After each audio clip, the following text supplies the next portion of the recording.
What's going on, FA Nation? John Pemba here with James Grande. Welcome into the Fantasy Alarm NBA DFS Playbook preview show, live show, not the preview show, previewing the live show. Two games here Nailed it. on the DraftKings main slate, Emirates Cup Tuesday. We are here for all of you.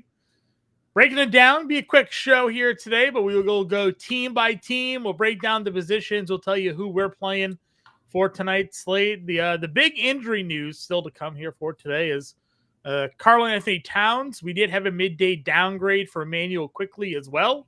We got news that Paolo Banchero is still on a minutes restriction.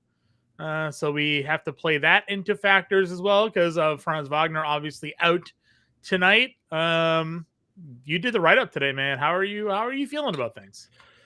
I think that it's fun. I think it's a fun slate. We've heard from a couple of coaches already that they think that tonight is important. And I think they probably realize as much as anybody that just no matter how much money Jalen Brunson is making, no matter how much money Scotty Barnes is making, no matter how much money OG Anunoby got paid last offseason, it's about the Ariel Hockpurdies. And it's about the Jameson Battles who are doubtful tonight, John, because those dudes are in line to make a boatload of money. There was a story from, I think, James Edwards, who's a Knicks beat reporter for The Athletic, that Tyler Kolek said because they've already been guaranteed money for the quarterfinal that he bought his mom a new car. So, like, there's already that, right? Tyler Kolek on a rookie contract is getting money to buy his mom a car. So, like, yeah, this is going to mean more to people. Jamal Mosley came out and said that he thinks that this is an incredibly fun, go for it type evening. So, yeah, I think that it is a fun 2-game slate. There's still a lot to kind of get through with the Towns news, with the downgrade to Quickley, as you mentioned. Also, side part of that is that his backup is also questionable. So, like, there all that AJ Lawson talk we had might be coming through, So there was a report, John, that Quickley's sickness was so much so on Sunday before he ended up suiting up in the Boston game that he was wearing a mask in the locker room to make sure that no one else on his team got sick. That was Sunday. It's Tuesday. So obviously he is like not doing okay if feels like he had to wear a mask and if he is 2 days removed from the original like illness. Because if you remember on Sunday, he was also a midday downgrade, played, was terrible. Well, midday is a little bit, they played at noon. So like morning downgrade. Yeah, morning downgrade into or 3, whatever it was, mid-afternoon, I don't know. And then he ended up playing. So yeah, it's a fun slate, man. Respect the gosh dang cup, John.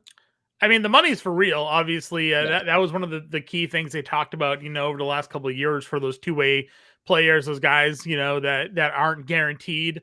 Tyler Kolek can talk about it. He's at least making $2.5 million like a year on his deal. But AJ Lawson ain't. Like that guy's on a two-way. That could be making some real cash if they go deep into this one. So again, we'll break it down the best we can. First game starts at 6 p.m. So we're gonna run up against it, and hopefully we'll get some news. I guess we're not really waiting on Miami Orlando news though. So it's gonna have to come through for Knicks and Toronto here. We'll start off again with the smaller slates. We do go team by team, so we're going to break it down that way. If you guys have any position-specific questions, you can ask them here at the end, and we're still going to build a core lineup for some of you guys, and hopefully be better than we did yesterday. Listen, we're not perfect. Losers, John. Keith and I were not perfect yesterday. We didn't play Anthony Edwards. We didn't know. We didn't know, right? Like when we left the show, Anthony Edwards was not yet ruled in. So what were we supposed to do there? All right, we'll kick things off here. Miami, overall, everybody's playing. You broke down sort of what their rotation looked like the last time everybody had played. Yep. It is now the Cup So we're expecting like maybe even tighter minutes here. Do we get 35 from Tyler Hero? Are we getting 40 from Norm Powell? How much Khalil Ware and Jaime Jaquez can we expect to see tonight? Like, how are you going about your roster builds? Because you said on the preview show that Orlando Miami was your favorite game of the two to stack tonight. Well, it's yes, and it's mainly one-sided. Sure. Truthfully, I think there's a lot to dissect. I had sent you the screenshot of the Miami game that we got against the Clippers, where that was the last time that they had everybody in, including Norm, including Tyler Hero, Davion, whatever. All 5 starters played 29 plus minutes and lost out on about a minute of garbage time. So it was like 29 to 32. Norm and Bam were at 32. They all lost about a minute of garbage time. Tyler Hero, 29. You can safely assume in that, like, if he was fully ramped up, it would have been 30s. It's hard to look at a Heat team that does have a lot of options, and in this cup game think that they're going to play a lot of guys outside their starting lineup. Even in that game, John, like Jaime Jaquez played 20 and a half minutes. Khalil Ware played 16 minutes, and one of them was in garbage time. Yeah. I'm not saying that that's going to definitively be the rotation, but we've seen this. We've seen teams in the cup shrink rotations. We've seen teams in playoff settings shrink rotations. So, like, where does my interest level lie? I think Davion Mitchell is safe. If we're just talking about like going through their starting 5, I think like with Tyler Hero, he has been an 8 assists, nearly 13 potential assist guy. If he makes shots, it's a high ceiling. Orlando is one of the best defending 3-point teams in the league. So I don't think you can rely on Davion to make threes. It just kind of has to be him getting downhill and getting to the rim. So I think he is safe. I think Bam is my favorite Heat player tonight.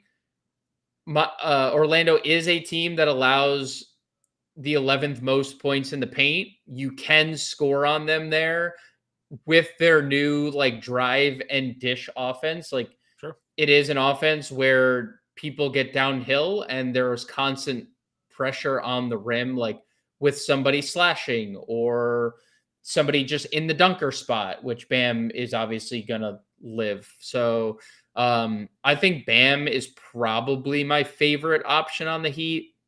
I think there is 35 plus minute upside, and we just saw him play 40 minutes the other day. Hero, I'm fine with. Like, I don't love that he returned from the injury, which was, an ankle. Yeah. And then he suffers a toe. And I'm not saying he's going to be limited. It's only been 2 games that he's missed.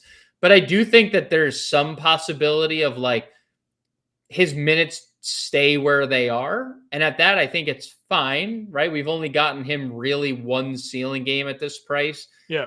I think he's okay. With him and Norm basically on the court together, they largely look the same. Hero's been a slightly better fantasy point per minute guy. Norm's been the higher usage player. Like, if I'm assessing the 2, I would just give Norm the edge because he's cheaper and has better eligibility. That would basically be all that there really is to it. Norm's a slightly lower owned player too. So maybe that's the trifecta. He's slightly less rostered. There's less salary allocated to him, and he has better eligibility. That seems better to me. And then I do think there's some appeal to Wiggins, and I get why he's the highest rostered player. You look at the numbers that he shared with Tyler Hero this year. It's been pretty good. 82 minutes on the floor with Hero. He's been over a fantasy point per minute, and the 21% usage rate is fine. Good price tag for Andrew Wiggins. So I think he's like a solid last piece in. That's like it for me. Like there's the Drew Smith you can punt element, but I think if Jamal Shed plays, Jamal Shed's the better punt option at point guard. Then there's maybe Jaquez plays 30 minutes, but maybe he also doesn't, because we saw in the few games that they were fully healthy in, his minutes cratered, and he's not discounted at all. I think it would matter if there was any type of, limit that we got from Tyler Hero, but there's not. And then like Larson, Fontecchio, Jovic, two of them might not even be in their rotation tonight. And if I had to guess, I think Fontecchio was probably the guy between him and Larson and Jovic that would be extended, but I'm not completely confident in that. I think Fontecchio provides them the best spacing of that group, but Orlando, again, they don't allow a lot of threes. And then Kulu Ware's just too expensive if they're not going to play him, right? If they're going to play Bam, if Bam plays 38 minutes, how many minutes do we expect him to overlap with Bam, right? Because he gets 10 minutes as Bam's backup. Yeah. The Bam Khalil Ware pairing has not been a big thing this year, and it's been like a talking point that it's still just like not working. Yeah, and Orlando isn't a team you'd necessarily go double big with. No, and you just don't go so I don't know. I just, outside the starting five, there's not a lot to like unless you're basically punting, and it's not even a punt anymore. Drew Smith's over 4K, unless you're playing Drew Smith. And no, Steve, it really does. Like, you're just advancing into the semifinal. Yeah, here. The point differential doesn't matter anymore. It's because then the winners of these games play in the semifinal and then on to the final. None of that differential stuff matters. Looking at the Orlando side, they are the highest roster team on the slate. We knew that. Literally the top 4 or 5 rostered players. I see 5. Yeah, I see 5. Top 5 rostered players on the slate tonight are all Orlando side here. Paolo not included in that group because he's on a minutes limit and he's the most expensive. But from Bane, Suggs, Black, Carter Jr., and De Silva, this crew right here, you're getting your 1 through 5 in ownership. Obviously massive pace up spot for them given how Miami plays here. They're slight favorites, I think, as well in this game, right? So up in a 1.5. It was at 1, it's up to a 1.5. So down to 1 again, I guess. It's just been fluctuating at that number. Yeah. So a lot to like about them. The price points all fit. I mean, yeah, they're all like 50% owned. It's a 2-game slate. You're gonna need to pick and choose your exposure of these guys that you don't want. I think the guards, Anthony Black, Desmond Bane, Jalen Suggs would be the 3 primary players if I was picking out of the 5. But what are your thoughts here in Orlando? Yeah, I mean, we talked about it on the previous show last night. We said that Orlando was the best team on the day, but I think you and I had said Anthony Black was going to be the highest rostered player of the day. He is currently second, but there's time. There's time, John. There's time to get us there. I think it's hard to look at this team and not want to play any and all of them. I mean, we stacked. Did we play 4 or did we play 5 on the pre-show line? I think we played 5. We ended up playing 5, and I get it. You're taking a 30% usage player off the floor in Franz Wagner. You're taking Paolo, who has played 20 and 24 minutes. I originally projected him at 30 or moved some stuff around, and I moved it after reading that to 28.5. Because I still think there's going to be a jump, and I agree. I think 30 is in the range of outcome, but even 30. I mean, Paolo's was before the injury was mid to high 30s minutes guy, every game, 36, 37, 38 minutes. in competitive settings. He would play 40 minutes in a competitive game tonight if there was no limit. So you're taking that plus the Franz absence into the equation. It's just impossible to look at the numbers without them, or without Franz just in general, and be like, I don't want to play Orlando. Yeah. Plus you factor in the pace up spot, right? Jalen Suggs, John. It's a 42-minute sample. No Franz Wagner this year. 32% usage rate. Big number. That's a 7% usage bump. I'm rounding up slightly on both those. Anthony Black. I mean, 26% usage. 4% usage bump. 1.1 fantasy points per minute. Yeah. Okay. Like, probably doesn't start. Doesn't really matter. He's going to play big minutes. Desmond Bane. 29.6% usage for me. 5.7% usage increase, John. 1.1 fantasy points per minute without Franz Wagner. I see you rolling your eyes. I don't understand. I was just doing it for Steve. Shout out Steve. Steve asked for it. You gave it to him. All three of those guys are priorities for me. Desmond Bane is the lowest owned of the three. He has probably the highest scoring ceiling of the three. I mean, back-to-back 37 actual games. I would say Suggs and Black have definitively done more like elsewhere, but I think all three of them are priorities. I think the main talking point tonight is the Tristan da Silva play, because again, 50% of the field is playing Tristan da Silva. He's $4,000, presumably starts. We've seen that basically all year long, where he's going to start while Paolo was out, and now, he's going to start likely when while Franz is out. Right. I don't know I think there's two routes they could kind of go here, depending on Paolo's minutes. Like, if Paolo gets up to 30 minutes, I'm a little worried that Da Silva gets like the 25 minutes that I think we need him to get to in order to get 5x.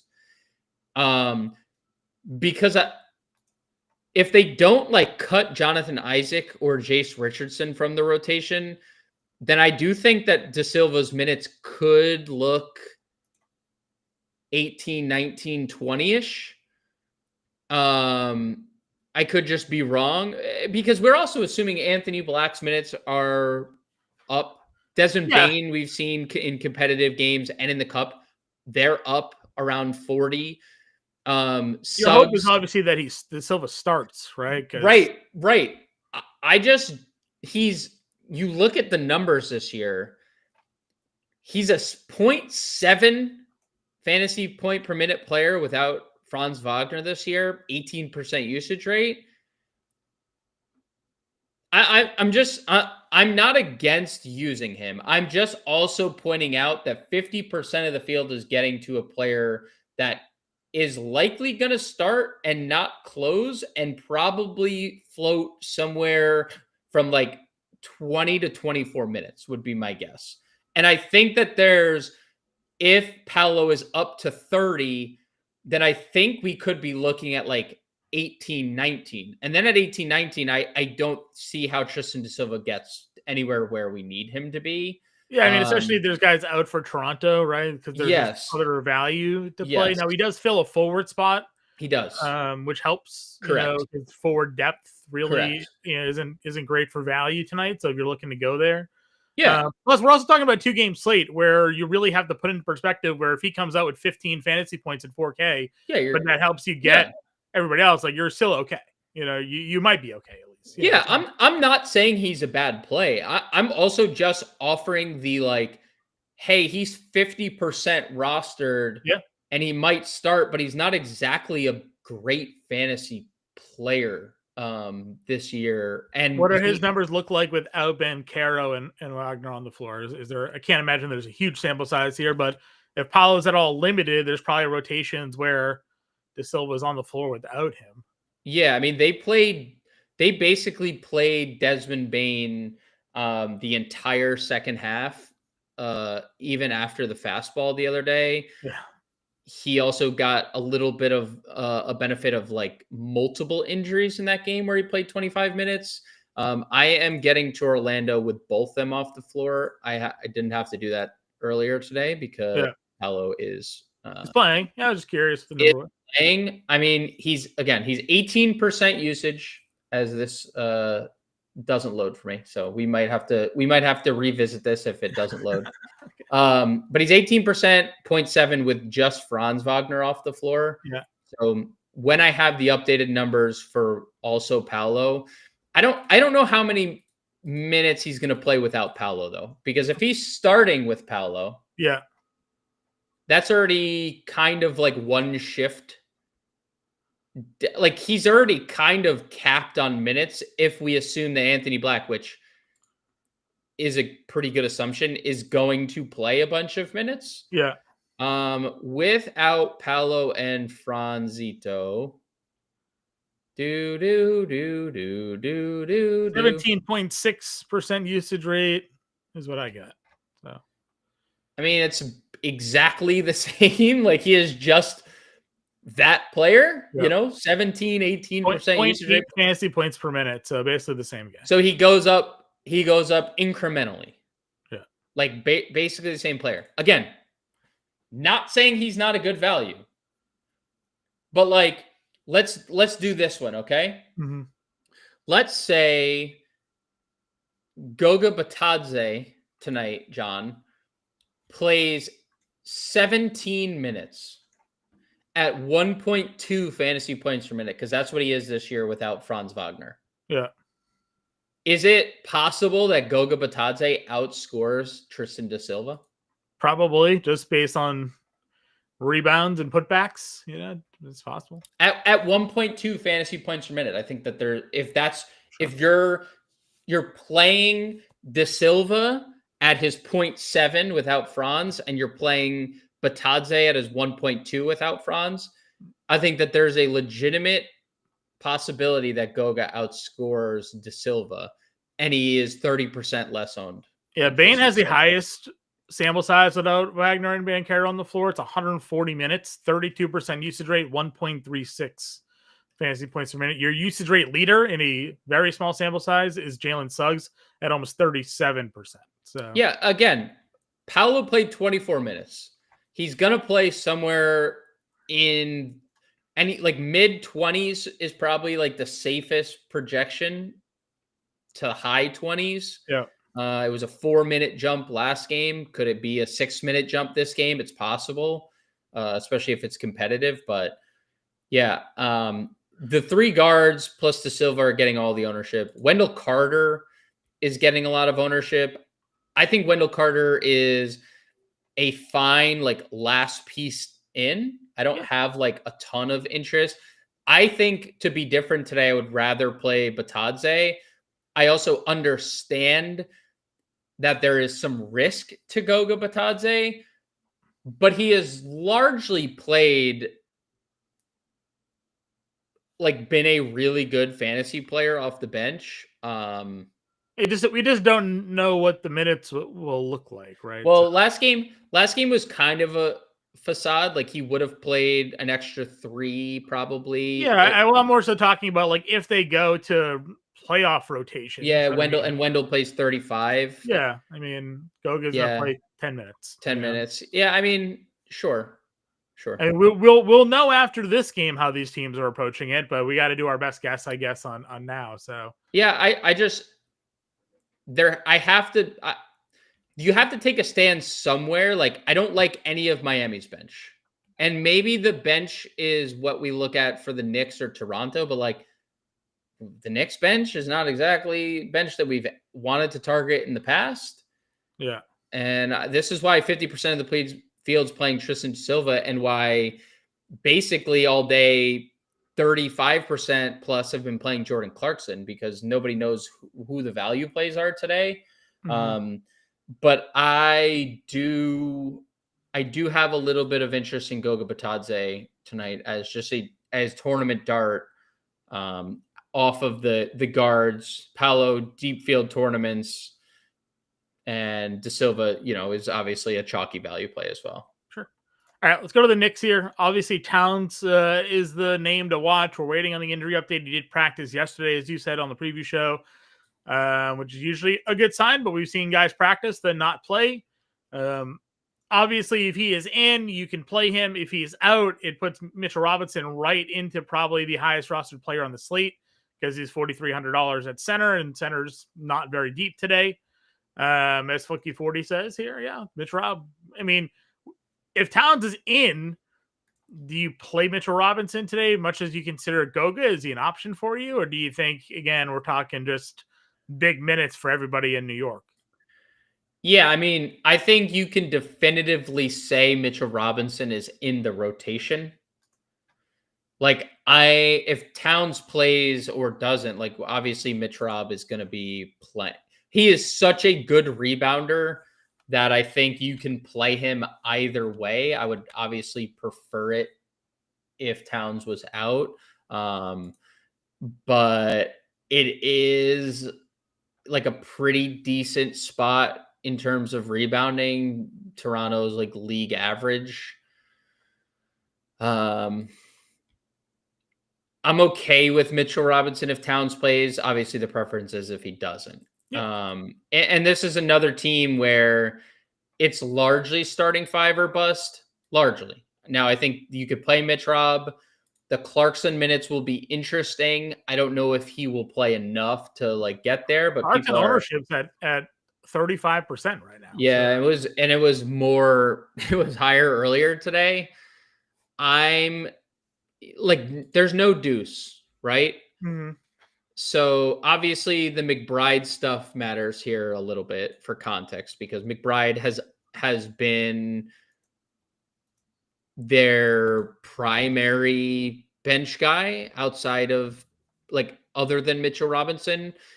I think what kind of gets lost in the Clarkson minutes or like what could be the Clarkson minutes and kind of like what McBride played last game was that OG was in massive foul trouble in the first half last game against the Magic and didn't close the first half. So McBride played all these minutes and people were like, oh man, maybe like now that McBride's out, maybe we're going to get, I don't think that's the case for Clarkson unless Towns is out. Like if Towns plays, it's going to be a lot of starting five. Mitch Rob's probably getting 15 to 18 minutes. Clarkson's probably in that range.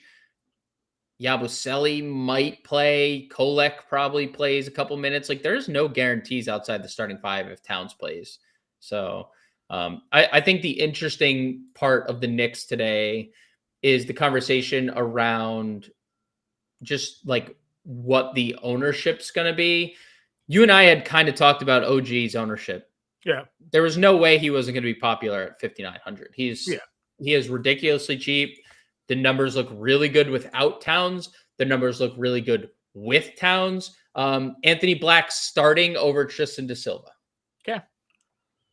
Which I also put in the article. It was a possibility. There was no guarantee Da Silva. Like I assumed Da Silva would start, but also now that it's a big game, you just see, right? You just see like, and we said this on the preview show, like there's a good chance that they did go Anthony Black in that lineup. Like they started Anthony Black in the three guards last year. Yeah, like they weren't afraid to go in that route. Right. But now it just lowers the potential playing time for Da Silva. Like that guy might play 15 minutes now. Yes. Right? Like yes. Yes. So makes me feel better about all my underdog battle royal drafts today, where I took Anthony Black. So we're happy there. And then Heat starting lineup is status quo, as we figured. Yeah, Davion, Hero, Powell, Wiggins, Bam.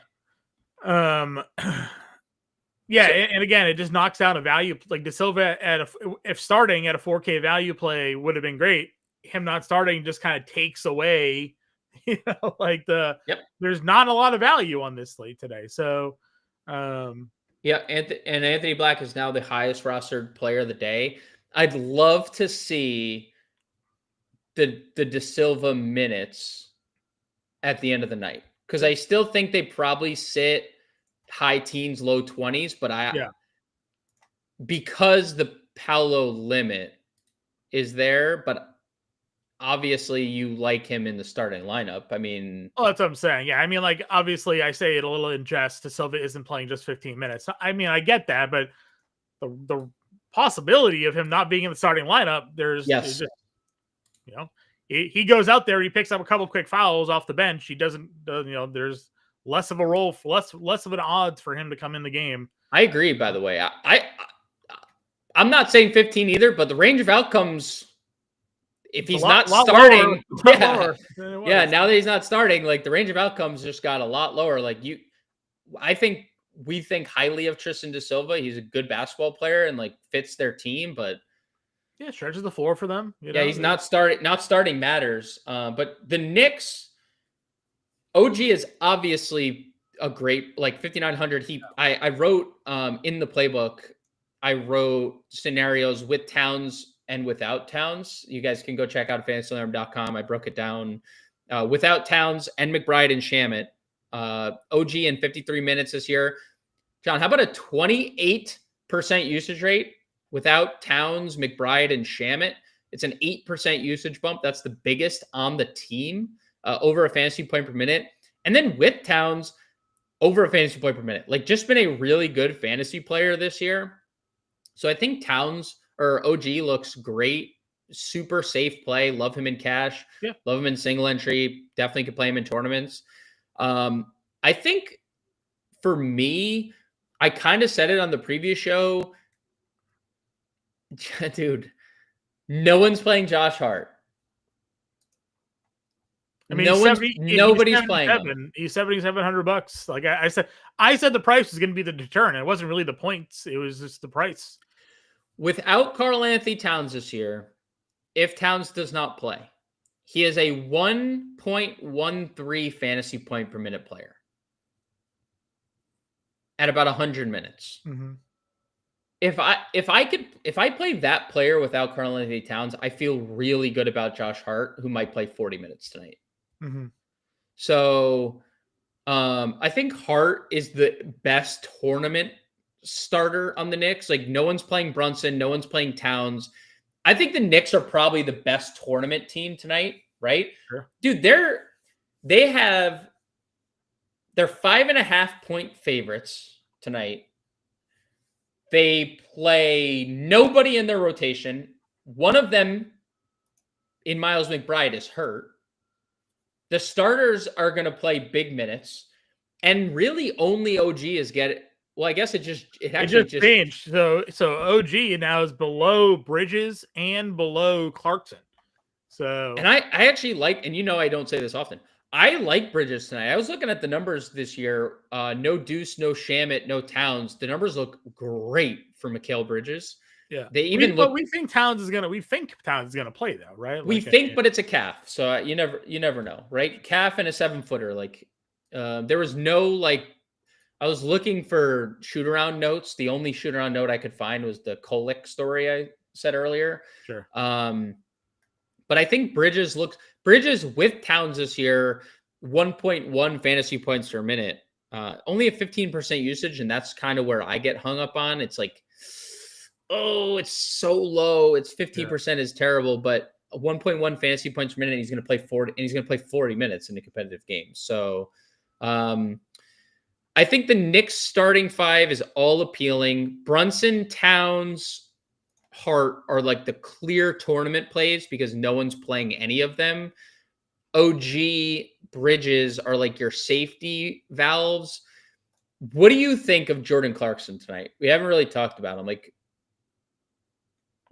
he's getting a ton of ownership again. And the ownership coincidentally went up again when Da Silva moved to the bench, which doesn't make sense because Clarkson's still coming off the bench.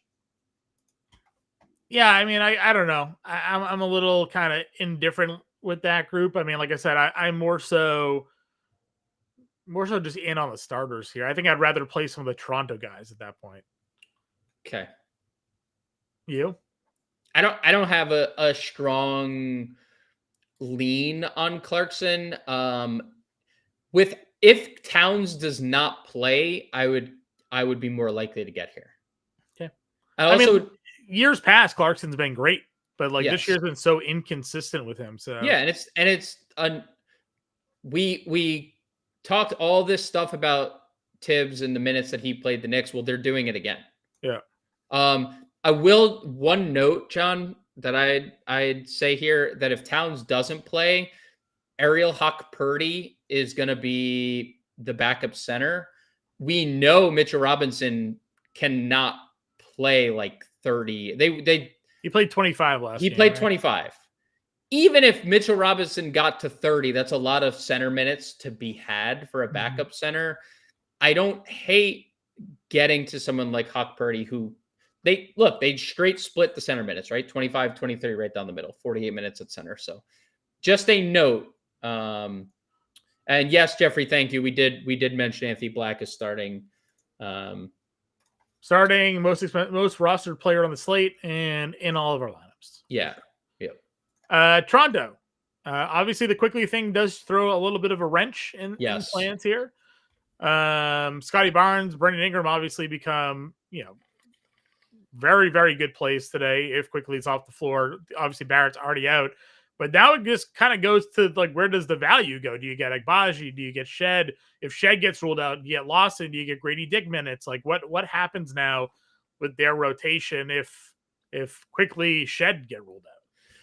Yeah, I mean, my assumption would be Walter plus something else. I don't really have like they've shifted between Murray Boyles and Jacoby Walter in their starting lineup, so they might just use that iteration if Quickly's out.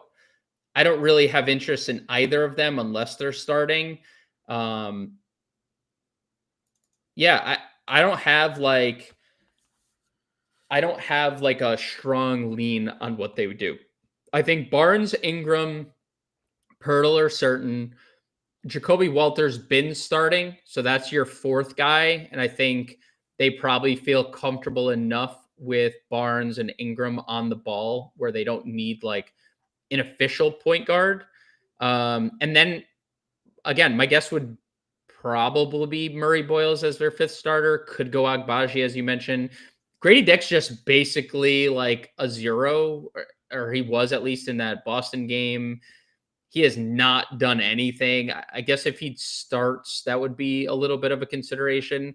But right now, if you presume that Quickly's in, Barnes, Ingram, Quickly are the preferred targets. Yeah. And then, there's a world where Pirtle and Mamukelashvili are close in terms of minutes. If Jamal Shed plays, he might be one of the best value plays of the day now at $3,900. Just given he does play like a pretty sizable role and has been in the closing lineup for Toronto a lot and is a really good like basketball player. So yeah, I think there's a lot to like for a pretty low rostered Toronto team. And I think kind of the advantage here, John, is if you play some Toronto or like just you play Shed as like your previous De Silva lineup spot, right? Yeah.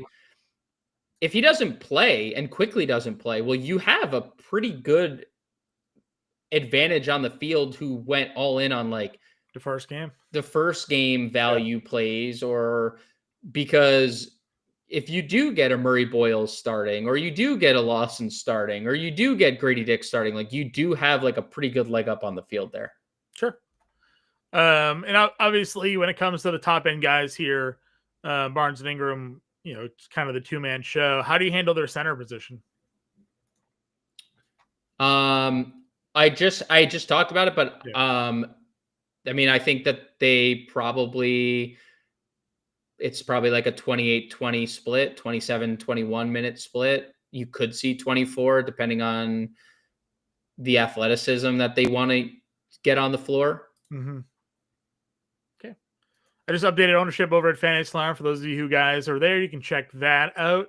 All right. Well, get an example lineup going. I guess we build on the assumption Towns is in, or how do you? Yeah, build on the assumption Towns in. We're gonna play Suggs, Black, Hart. I prefer Bane if we're talking about players in that price range. Okay. 6140 remaining here. OG. Yep. 6200 for one more, and then we'll put the rest of the lineup in the Discord. 6200, one more. Is Bam your center today? Yeah, Bam would be my top center today. Right. We'll do this. Suggs, Black, OG, Bam, and Bane. $5,600 remaining. Small forward utility. Again, guys, waiting on the news there for Karl Anthony Towns and Emmanuel Quickly, Jamal Shed. So that late game roster lock in 15 minutes. So good luck to you guys. We'll have a preview show for tonight's slate out a little bit later. Any questions, get us in the Discord. We do have one question, final one from Michael, Bane, or Ingram. Bane, obviously things could look different if Quickly is ruled out. You'd never like to see the midday downgrade. Brandon Ingram with no Quickly and Barrett this year, 31% usage, 1.1 fantasy points per minute. So like pretty good stuff if you get there. Pretty good stuff. All right, y'all. We'll see you in the Discord. Good luck tonight. We'll catch you later.